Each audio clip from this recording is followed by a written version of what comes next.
অবশেষে আসছে নতুন ডিজাইনের টাকা, থাকবে না শেখ মুজিবুর রহমানের ছবি।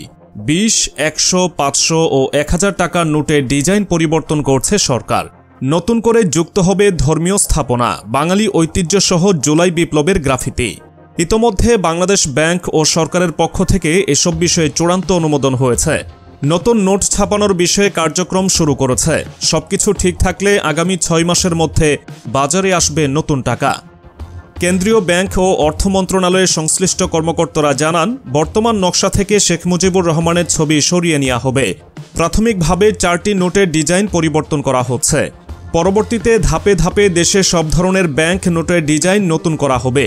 এর আগে গত ২৯ সেপ্টেম্বর অর্থ মন্ত্রণালয়ের অর্থ বিভাগ নতুন নোটের বিস্তারিত নকশার প্রস্তাব জমা দিতে বাংলাদেশ ব্যাংককে চিঠি দেয়। তবে নতুন নোট ছাপানোর বিষয়ে মূল সুপারিশ করবে কেন্দ্রীয় ব্যাংকের মুদ্রা ও নকশা উপদেষ্টা কমিটি। কমিটির সভাপতি বাংলাদেশ ব্যাংকের ডেপুটি গভর্নর ১। কমিটিতে চিত্রশিল্পীরাও রয়েছেন। বাংলাদেশ ব্যাংকের মুখপাত্র ও নির্বাহী পরিচালক হোসনে আরা শিখা বলেন, নতুন টাকা ছাপার বিষয়টি অনেক দূর এগিয়েছে। আশা করি আগামী ৬ মাসের মধ্যে বাজারে আসতে পারে নতুন টাকা। টাকশালের এক কর্মকর্তা জানান, এখন শুধু টেন্ডার বাকি। টেন্ডারের কাজটা শেষ হয়ে গেলেই নতুন টাকা বাজারে চলে আসতে সময় লাগবে না। এই মুহূর্তে টাকা ছাপা বন্ধ রেখেছি, প্রয়োজন অনুযায়ী আবার ছাপা শুরু হবে। বাংলাদেশের মুদ্রা ছাপানোর কাজটি করে দি security printing corporation Bangladesh limited, যা টাকশাল নামে পরিচিত। ১৯৭৬ সালে প্রতিষ্ঠা পেলেও ১৯৮৮ সালের জুন মাসে ১ টাকা ছাপানোর মধ্য দিয়ে এই প্রেসে নোট ছাপানো শুরু হয়। ওই বছরের নভেম্বর মাসে ১০ টাকার নোটও ছাপানো হয় সেখানে। প্রতিটি নোট ছাপানোর আগে তার নকশা অনুমোদন করে সরকার। সেজন্য দরপত্র ডেকে চিত্রশিল্পীদের দিয়ে নোটের নকশা করানো হয়। নকশা চূড়ান্ত হলে আন্তর্জাতিক দরপত্রের মাধ্যমে কাগজ, কালি ও প্লেট তৈরি করা হয়। নকশা অনুযায়ী বিদেশ থেকে প্লেট তৈরি করে আনার পর ছাপার কাজটি করে টাকশাল।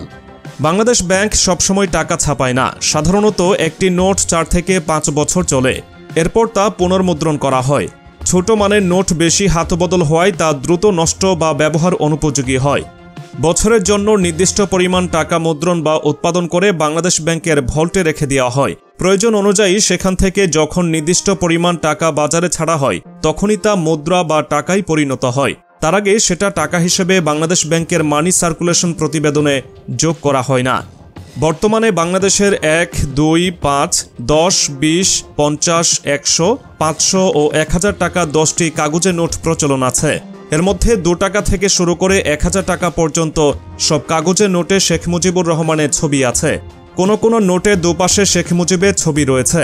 এছাড়া ধাতব মুদ্রাগুলোতেও তার ছবি আছে। বাংলাদেশ ব্যাংকের বার্ষিক প্রতিবেদন অনুযায়ী সবশেষ ২০২২-২৩ অর্থ বছরে ৩৮,৪০০ কোটি টাকা খরচ হয়েছে নতুন নোট ছাপতে।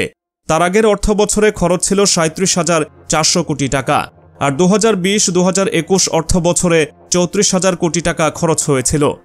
সবশেষ নতুন নকশায় ২০০ টাকার নোট চালু হয় ২০২০ সালে। ওই নোটে বঙ্গবন্ধুর ছবিতে নতুন রূপ দেওয়া হয়। আগে ছাপানো নোটে ব্যবহৃত বঙ্গবন্ধুর ছবি বাদ দিয়ে আরও স্পষ্ট করে ২ ধরনের ছবি ব্যবহার করা হয় ২০২০ সাল থেকে। এরপর ছাপানো সব নোটে ওই ২ ধরনের ছবি ব্যবহার করা হয়েছে।